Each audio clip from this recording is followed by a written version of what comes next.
Water hardness in SPD, the white chalky spotting trap. Hardness ng tubig sa SPD, ang bitag ng white chalky na spotting. Theory. Teorya. The technical manual specifies that water hardness must be continuously monitored, as it directly impacts cleaning chemical efficacy. Tinutukoy ng teknikal na manual na ang hardness ng tubig ay dapat na patuloy na bantayan dahil direktang naapektuhan nito ang bisa ng kemikal sa paglilinis. Hardness is strictly measured in parts per million or grains per gallon, with specific limits for utility and critical water. Ang hardness ay mahigpit na sinusukat sa parts per million o grains per gallon na may mga partikular na limitasyon para sa utility at critical water. Reality. Katotohanan. When facility water softeners fail, technicians often notice a chalky white residue on stainless steel instruments. Kapag pumalya ang mga water softener ng pasilidad, madalas na napapansin ng mga technician ang malatsaking puting nalalabi sa mga stainless steel na instrumento.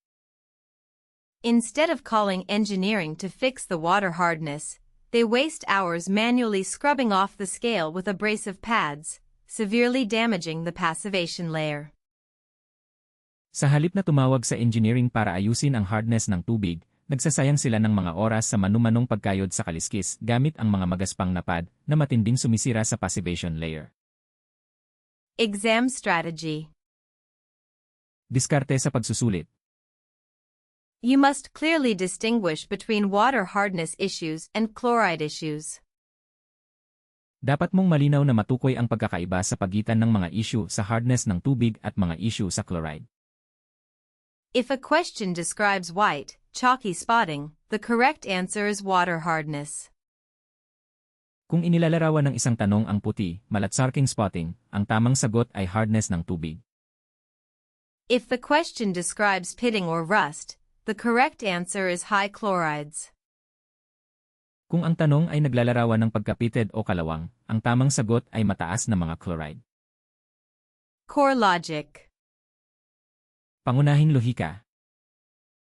Hard water contains excessive dissolved calcium and magnesium which precipitate out during the thermal disinfection process, creating a physical shield that protects surviving microorganisms from being destroyed in the sterilizer.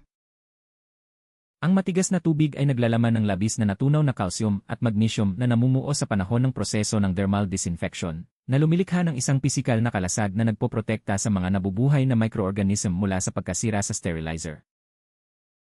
Maglalabas kami ng mas maraming bilingwal na video para matulungan ang mga hindi katutubong nagsasalita ng English na mas maintindihan.